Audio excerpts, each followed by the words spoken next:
La Caisse Desjardins du Cœur des Vallées et ses 8 succursales est fière de vous présenter cette prochaine émission du bulletin local d'information InfoMag. La Caisse Desjardins au Cœur des Vallées, toujours présente dans sa communauté. Cette semaine à InfoMag, il était normal pour vous de vous présenter une émission spéciale concernant les inondations qui touchent des centaines de résidences à Gatineau. On vous montre en images et en témoignages comment les gens vivent la crise depuis les derniers jours, plus particulièrement ici dans l'est de la ville, à Masson-Angers. InfoMag, ça commence maintenant.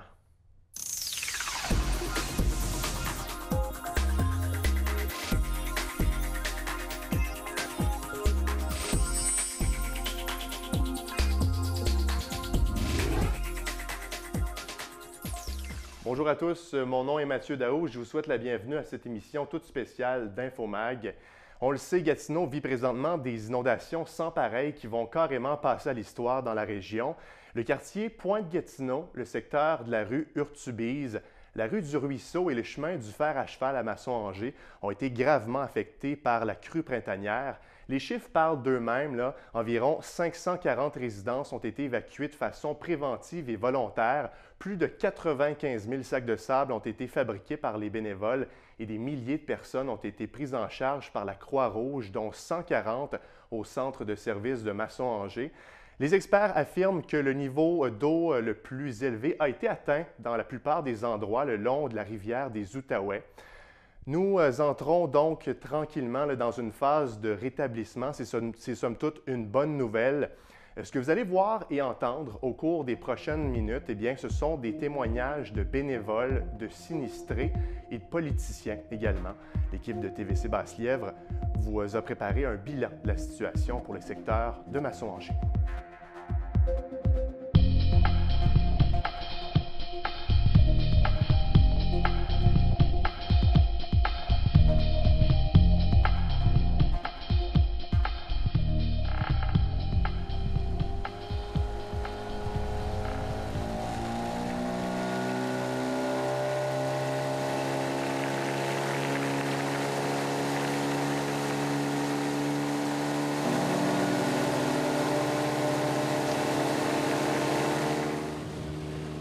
Vous êtes ici depuis les derniers jours. Expliquez-moi un peu ce que vous faites, ce que vous avez fait comme travail ici sur le chemin du fer à cheval. Bien, les premières journées, là, j'ai surtout aidé Jean-François Guilbeault à protéger son garage, sa maison, ces affaires-là. Après ça, en même temps, là, aider Éric Lamarche puis Marc Landry. Après ça, aller jusqu'à vendredi, je pouvais circuler avec mon camion jusqu'au bout du chemin. Après ça, samedi, c'était impossible. J'ai eu Francis Rivet de MFR qui m'a passé un lot 2, un gros tracteur. Avec ça, on était à charrier des sacs de sable. Après ça, ça passait plus, il y avait trop d'eau encore. Que le dimanche, avec mon chum, avec cette chaloupe, on a charrié à peu près 700 sacs de sable toute la journée à aider nos chums, des pompes, du gaz, pour donner le plus gros coup de main. On réussit à contrôler, mais souvent, ça remonte la nuit quand il y a une pompe qui lâche ou quelque chose comme ça. Ça prend une surveillance 24 heures sur 24. Qu'est-ce qu'on dit par rapport à toute l'entraide qu'il y a eu là, depuis le début de la crise ici? Bien, toute l'entraide, là, c'est là que tu vois comment est-ce que les gens, ça peut être fort, comme tout aider. Là, c'est surprenant, là, parce que l'entraide, elle vient de partout. Là. Que ce soit tout le monde qui est aidé. Il y avait des remorqueuses avec 20 personnes dessus qui charriaient des sacs de sable et tout le monde, là, ça, c'est merveilleux.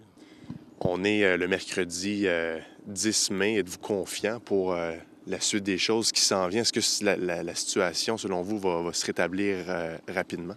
Bien, depuis hier, l'eau a baissé à peu près de 13 pouces. Aujourd'hui, à Nosbeau, ça va baisser encore, mais moi, je figure que ça pour revenir à la normale, peut-être un 30 jours. Après ça, ça va être de refaire le chemin, ramasser tous les dégâts et ça va être assez long, je pense. Faut le dire, on vit des moments difficiles, surtout les sinistrés, surtout ceux qui vivent ça de très proche.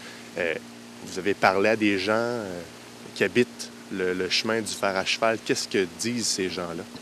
Bien, la plupart, surtout, qui ont eu l'eau au rez-de-chaussée, et le monde sont démolis. Tu n'as aucun recours aux affaires-là, aucune assurance qui couvre une catastrophe naturelle.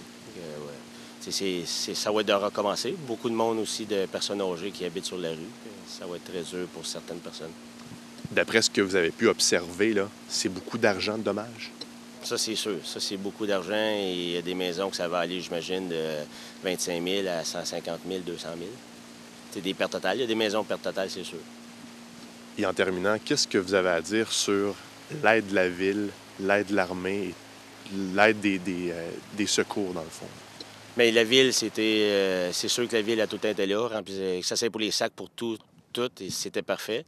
L'armée est juste arrivée un petit peu trop tard. Le déploiement, il s'est fait un peu trop tard. Il y a eu beaucoup d'entraide de tout le monde. Tout le monde a aidé avant. C'est sûr qu'il était là, mais c'est pas nous qui prenons les décisions pour ça.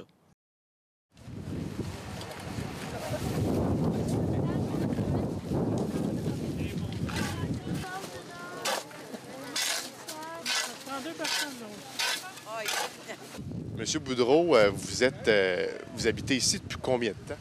31 ans. C'est la première fois que vous voyez ça? Première fois. Comme ça, ben oui. Okay. J'ai déjà eu les golets, là, ils ont monté un peu, mais ça repartait tout de suite 2 semaines après. Okay. En termes de travail, là, ce qu'on voit en ce moment là, pour essayer de protéger le mieux possible votre maison, là, ça représente combien d'heures de travail? Vous avez de l'aide de qui pour faire ça?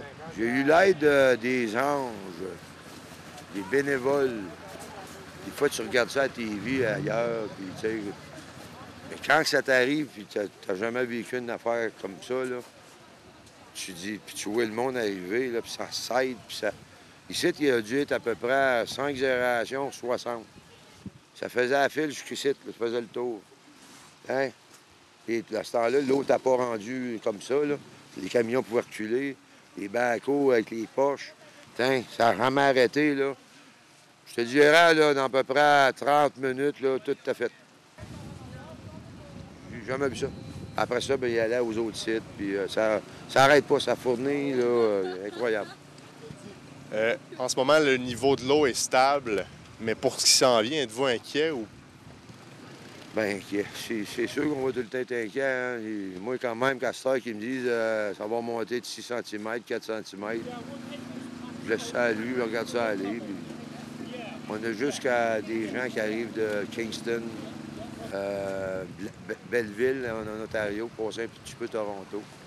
Puis ils travaillent 24 heures sur 24, ils se relaient. Puis eux autres, c'est des chrétiens qui appellent, les chrétiens. Puis ils s'occupent des pompes, de remplir les pompes à gaz pour le monde. Incroyable. Ils couchent dans les remises, les gars, mes chums, mes voisins, ils nourrissent. Eux autres, c'est juste ça qu'ils font de nuit, là. Aux 2 heures, ils font leur run, vérifient les tanks, ils remplissent. Incroyable. J'imagine que vous avez parlé à des gens là, qui sont un petit peu plus par là-bas. Qu'est-ce qu'ils disent? Qu'est-ce qu'ils pensent de la situation au moment où on se parle? Bien inquiets, là. Oh, oui. Parce que je les connais tous, hein, c'est Mario puis Serge. C'est sûr qu'ils sont inquiets. Justement, lui, c'est la dernière maison qui passe. Là. Puis c'est sûr qu'ils sont inquiets, hein, ils vont protéger leur bien, normal. Puis l'être humain comme qu'on est, bien, on va se battre jusqu'à temps qu'on gagne. Puis si la nature dit, bien, c'est ça, bien, c'est ça. Tout ce qui est après inondation, comment vous anticipez ça? Ah, bien, ça va être le gros ménage. Mais moi, je vais rester ici. Ah oui, c'est pas juste ici, ça allait arriver. C'est à travers la province au complet. Fait que tu vois qu'il y a quelque chose qui est arrivé. Là. Que tu eu un manque, c'est vraiment à cause de la pluie. Je pourrais jamais te répondre. Là, mais ils nous ont tout le temps dit que c'était une zone inondable ici. Bien, ils ont laissé ici me bâtir, aménager. 74, je ne l'ai pas vu ici, personnellement. Là. Moi, il m'avait dit que ça avait arrêté à la Maison Beige jusque-là. Puis, tu vois, gars, ils disent qu'on vient de battre le record 74. Puis là, bien, c'est rendu, tu sais... Qu'est-ce que tu fais ici? C'est quoi ton rôle?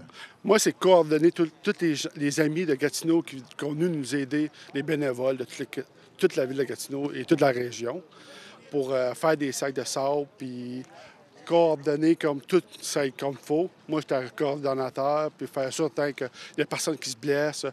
Tout le monde a des sacs de sable partout, qu'on travaille tout en équipe, qu'on fait ça certain que ça fait une production, mais sans se brûler.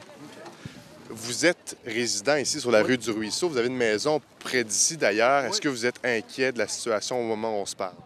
Oui puis non, mais on peut pas dire « OK, c'est fini », Mais il faut qu'on avance surtout dans la vie. Dire, OK, ça peut revenir dans 1 heure, monter comme ça l'arrivée à Gatineau. Ils ont dit c'était beau, puis 5 heures après, il y avait 4 pieds d'eau, là.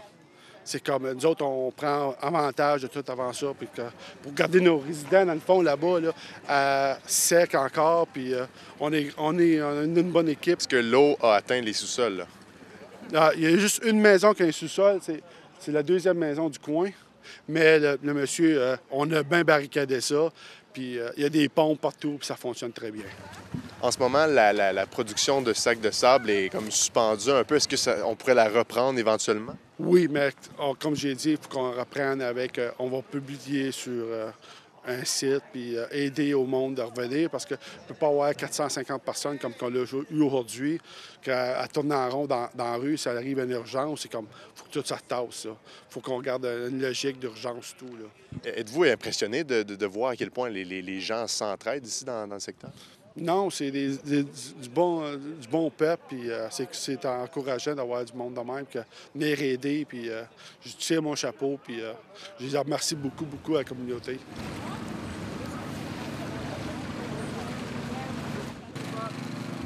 Moi, je suis là depuis hier, depuis 6 heures. On n'a pas arrêté avant 10 heures le soir.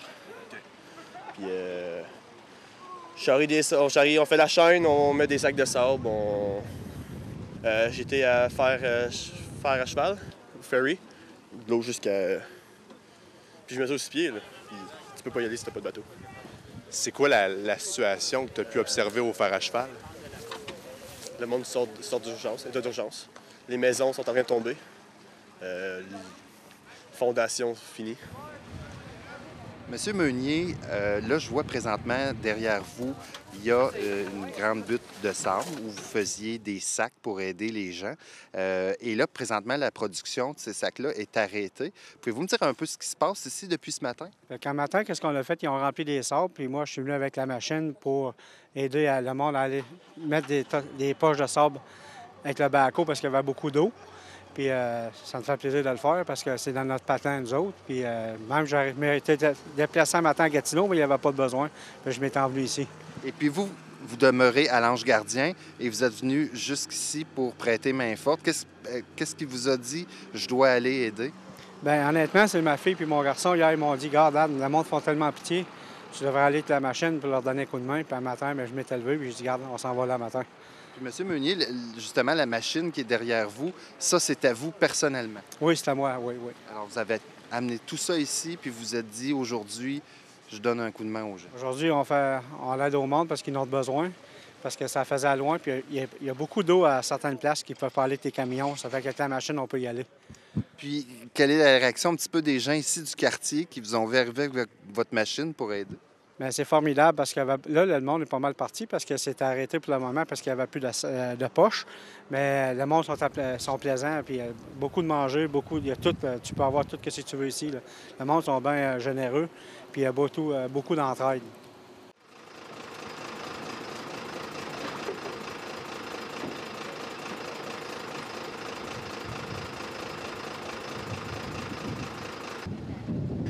Ce que je peux témoigner, jeudi, je suis allé à l'Arena Campo et la mer de monde, là, il y avait pas loin de 700 personnes. Et d'après la ville, là, hier, il y a eu il y a eu 1200 personnes bénévoles qui sont allées.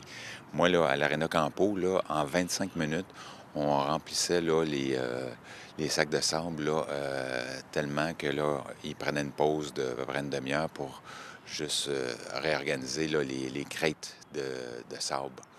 Mais c'était vraiment là, touchant de voir là, la mobilisation des gens qui venaient porter des plats de nourriture pour alimenter les bénévoles. Là. Vraiment, c'était touchant.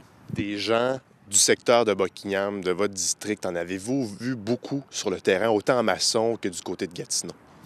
Je ne me suis pas rendu à Masson. J'ai envoyé un message à M. Carrière voir s'il avait besoin d'aide. Et moi, les services me disaient, bien, à Masson, il y avait l'aide, il y avait en masse de bénévoles. Alors, je suis allé à l'Arena Campo. J'ai contacté d'autres collègues, là, Jean Lessard, voir s'il y avait besoin d'aide. Alors, moi, je me suis concentré à l'Arena Campo. J'ai vu des gens de Buckingham, oui. Il y avait des gens de partout. Et en terminant, qu'est-ce que vous avez à dire sur la gestion de la ville dans toute cette crise-là? Moi, la gestion que je vois, je crois que ça a été bien géré. Je pense qu'il y a sûrement des choses qu'on peut améliorer. On va sûrement avoir un post-mortem. Mais pour moi, là, je pense que ça a été très bien géré avec les moyens qu'on avait. L'armée est venue nous prêter main forte. Il y en a qui disent que l'armée est arrivée trop tard. C'est malheureux, là, mais je pense pas que l'armée aurait pu arrêter l'eau. Mais pour moi, là, on va avoir un post-mortem. On va voir qu'est-ce qui est bien allé, qu'est-ce qui est moins bien allé, qu'est-ce qu'on peut modifier là, pour les prochaines catastrophes.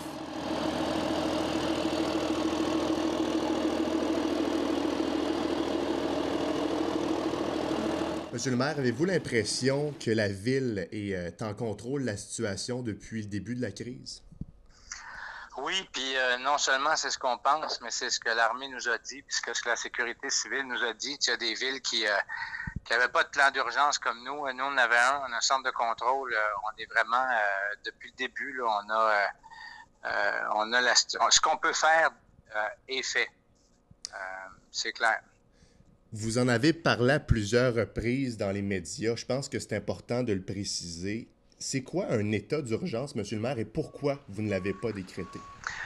Un état d'urgence, là, ce que ça fait, c'est que ça nous donne des pouvoirs spéciaux pour agir.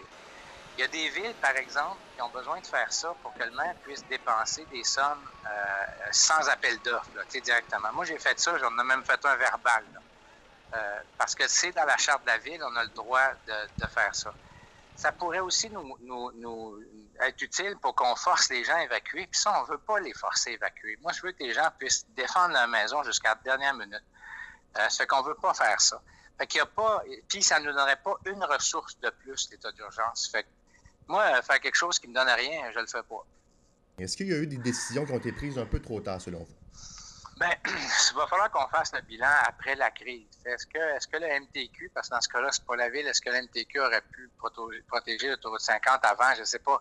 Puis, ce qu'on vit là, c'est la première fois en 100 ans. On a battu tous les records. On a battu 74. On n'a jamais vu ça. Pour ce qui est de l'armée, le premier ministre a dit que c'était arrivé à temps. La sécurité civile de l'Outaouais a dit que ça n'aurait rien changé s'il était arrivé plus vite. Coiteux a dit que la ville de Gatineau faisait un travail exemplaire. Tu sais, il y en a qui vont avoir des critiques, il va falloir les écouter, il va falloir qu'on rende des comptes sur nos décisions, mais d'abord maintenant, je pense pas que ce soit le temps de faire ça. Puis si on voulait le faire maintenant, ben les échos qu'on a, c'est plutôt le contraire. Là. La ville a fait ce qu'elle avait à faire. Là. Vous l'avez mentionné, le passage du premier ministre du Québec, M. Philippe Couillard, hier, ici à Gatineau. Est-ce que vous pensez que ça a eu des répercussions positives pour les gens, là, son passage? Ben, moi, je pense que c'est toujours bon qu'on voit la solidarité de tous les paliers de gouvernement. Là. La ville, on est là, Québec est là. Moi, quand le premier ministre vient, ça envoie le message qu'on prend tout ça au sérieux puis que toutes les ressources à notre disposition sont disponibles, sont mises à notre disposition. Puis ça, pour moi, c'est important là, qu'on ait ces messages-là. Qu'est-ce qu'on a à dire à la population pour tout ce qui est après la période de crise, le après-inondation? Bien, ce qu'on va essayer de faire, la réponse des Gatinois a été extraordinaire. Là, au moment où je vous parle, là, on pourrait fournir l'armée en sac de sable tellement on en a produit. Les Gatinois sont extraordinaires. Puis ce qu'on aimerait, c'est que dans la période de nettoyage et de rétablissement, on puisse faire appel à eux pour le faire plus vite puis le faire de la meilleure façon possible pour les sinistrés, parce qu'eux autres, ça ne sera pas drôle quand ils vont retourner chez eux. Ils vont découvrir toutes sortes de choses. Puis si on peut remettre en place rapidement, nettoyer rapidement, je pense que ça va être mieux pour tout le monde. D'abord pour les sinistrés. Puis ça, ben, si les Gatinois peuvent nous aider, on est en train de penser à ça. Là. Qu'est-ce que vous avez à dire précisément sur le travail bénévolat qui a été fait depuis le début des inondations? Ah, c'est un élan de générosité, de solidarité extraordinaire. J'ai vu des entreprises qui donnaient leur équipement, qui laissaient conduire de l'équipement par des gens qui connaissaient pas. Il y avait des gens partout, des gens qui vous offraient des massages, un hôtel qui est ouvert pour les gens qui allaient prendre leur douche. Vraiment partout, des gens qui ont des camions, là, juste les gens qui possèdent des camions, là, c'est extraordinaire là, leur mobilisation. À Gatineau, on peut être fiers de ce qu'on a fait dans cette affaire-là. Les Gatinois se sont levés de façon exceptionnelle. où en est le niveau de la rivière Gatineau et aussi le niveau de la rivière des Outaouais? Ce qu'on a remarqué là, depuis hier, c'est que la rivière de Gatineau, il y a eu une baisse. Donc, on était en inondation moyenne et maintenant, nous sommes rendus à niveau d'inondation mineure. Donc, on a vu une bonne baisse. Toutefois, la rivière des Outaouais, ce qu'on remarque, c'est une stabilisation du niveau, très légère baisse dans le secteur de Tursault. Donc, on s'attend à ce que la baisse là, pour la rivière des Outaouais soit très lente en fonction des prévisions là, qui sont plus clémentes là, pour les prochains jours. Vous l'avez dit, ça pourrait être très lent. En termes de prévision, on s'attend à ce qu'on retourne à la normale, mais quand exactement? Le retour à la normale, hélas, pour les citoyens, ne sera pas là, cette semaine. On parle au moins là, d'ici le mois de mai que ça va continuer à baisser tranquillement. Donc, le rétablissement pourra commencer probablement en juin. Mais ça, c'est sous toute réserve. Là, on parle vraiment actuellement d'une baisse là, qui est très lente. D'ici le retour à la normale, justement, qu'est-ce qu'on donne comme conseil là, à la population? On demande aux citoyens de continuer à suivre les consignes des autorités locales parce que c'est les municipalités qui sont maîtres d'œuvre de la sécurité civile sur leur territoire. Alors, si les municipalités décident de maintenir leur avis d'évacuation, on demande aux citoyens de respecter ces avis-là parce qu'ils sont émis pour leur sécurité. Alors, pour conclure cette émission spéciale, on reçoit ici même en studio le conseiller du district de Masson-Angers, Marc Carrière. Bonjour. Salut. Monsieur Carrière, vous êtes sur le terrain depuis le tout début. On sait qu'on a eu une première période d'inondation à la mi-avril et là, ça se poursuit encore aujourd'hui. Qu'est-ce que vous avez vu sur le terrain? Comment vous avez vécu cette expérience-là? J'ai vu à peu près tout. Aujourd'hui, je vois des sourires, je vois des gens qui commencent avec le soleil à voir la lumière au bout du tunnel. J'ai vu des gens en détresse, j'ai vu des gens inquiets. J'ai vu des gens partir laisser toutes leurs économies derrière eux. Puis j'en profite également pour souligner toute la mobilisation citoyenne. On a pu voir un peu partout, que ce soit sur le site du ruisseau ou au fer à cheval. Les gens sont mobilisés, les gens comprennent aussi ce que vivent les gens, les sinistrés des deux endroits. Aujourd'hui, c'est sûr puis il y a aussi le travail des équipes, l'école bleue sur le terrain, les travaux publics qui ont été excellents. Ils ont répondu à l'appel. Tout le monde était là. Moi, je pense que le secteur comme tel était déployé justement à venir en aide aux sinistrés. Puis c'est sûr qu'à partir de là, on sait que l'eau redescend. Maintenant, il y aura l'après. On est en préparation au niveau de la ville de coordonner le tout, là. J'ai eu tellement d'appels des gens, des personnes, des entreprises pour venir en collaboration justement pour l'après, même le pendant. Mais à partir de là, c'est sûr qu'on en a vu de toutes les sortes, les émotions, autant les sinistrés, les gens qui étaient là pour aider, autant tout le monde en fait. Chemin du fer à cheval, endroit où c'est inondé, pas à peu près, c'est le cas de le dire. Est-ce qu'on est en mesure de savoir à peu près combien de personnes sont sinistrées? Combien de résidences se trouvent là Écoutez, sous l'eau? J'y vais là, de mémoire, là, je pense qu'une centaine de résidences. Il reste 10 résidences encore avec des personnes dedans. C'est beau. Ces gens-là, c'est des gens qui travaillent excessivement fort depuis 3 semaines, justement, pour sauver tous leurs biens.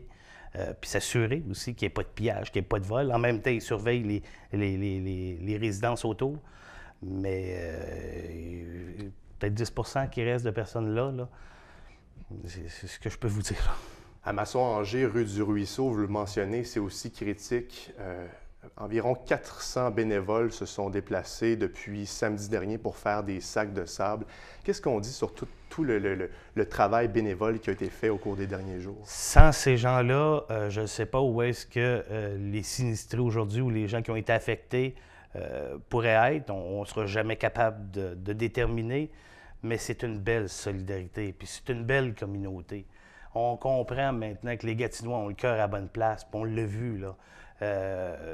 On les a vus là aussi. Il y a aussi le fer à cheval. Les deux endroits, là, il y a une belle mobilisation. Il y a des gens qui arrivaient avec n'importe quoi. Il y a aussi les commerçants du secteur qui ont livré de la bouffe. Des gens, des citoyens qui ont préparé de la soupe ou peu importe quoi. Il manquait de rien. Il y avait du jus de bras en masse. Les gens ont été ingénieux aussi. Ils sont inventés des façons de faire des sacs de sable. Dans l'ensemble, c'est sûr que sans cette présence-là, puis autant là, c'est important qu'ils se reposent, parce que je dois le dire, il y aura un après. Puis je pense que ces gens-là aussi auront aussi besoin d'aide par la suite là, pour faire le grand nettoyage. Vous parlez de l'après. Aujourd'hui, on le rappelle, on est le mercredi 10 mai. Il y a aujourd'hui une séance d'information sur l'aide financière gouvernementale. Est-ce que vous pensez que la facture va être salée? Est-ce qu'on va avoir de l'aide du gouvernement? Je le souhaite. Moi, je pense que c'est important que les gens soient présents. Les sinistrés, ou si ces gens-là ne peuvent pas se présenter, s'ils peuvent déléguer des gens pour y aller, c'est important. Il faut savoir ce que le gouvernement nous a à nous offrir, à offrir, en fait, à ces gens-là. Je pense qu'il faut bien comprendre les étapes qui peuvent être suivies là-dedans. Moi, j'ai rencontré dernièrement le ministre Coiteux. J'ai rencontré le premier ministre du Québec, M. Couillard. J'ai partagé les inquiétudes des gens. Je les ai félicités aussi pour leur leadership politique. Le fait d'avoir déployé l'armée, ce que je réclamais depuis un bon bout.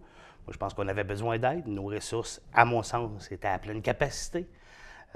Maintenant, c'est sûr que les gens devraient être là. Autant le premier ministre que le ministre Coiteux ont eu mes messages. On a besoin de ces gens-là. On a besoin du gouvernement. On a besoin de tout le monde.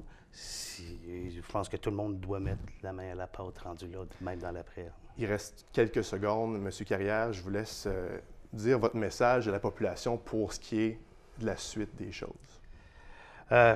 C'est sûr que ces gens-là, quand l'eau va redescendre, on ne sait pas ce que ces gens-là vont retrouver. C'est sûr que ça va prendre encore une mobilisation citoyenne, justement, pour le grand ménage. La Ville informera les citoyens, et je le ferai également par mes réseaux sociaux, la façon de faire, essayer de coordonner le mieux possible. En même temps, c'est sûr que il y aura aussi, là, j'ai pu comprendre qu'il y aura des spectacles bénéfices qui sont organisés aussi, qui sont en train de s'organiser. Donc, à suivre dans la suite des choses. Là, mais maintenant, c'est une pensée pour les sinistrés, puis donner un coup de main pour leur donner un coup de main. Il faut rester confiant, on croise les doigts pour la suite. Monsieur Carrière, merci d'avoir été des nôtres aujourd'hui. Voilà, c'est ce qui complète notre émission spéciale sur les inondations à Gatineau, plus particulièrement. Là, on a fait un aperçu sur ce qui s'est passé ici à Masson-Angers. On espère que ça vous a plu. On se retrouve la semaine prochaine pour une autre émission d'InfoMag.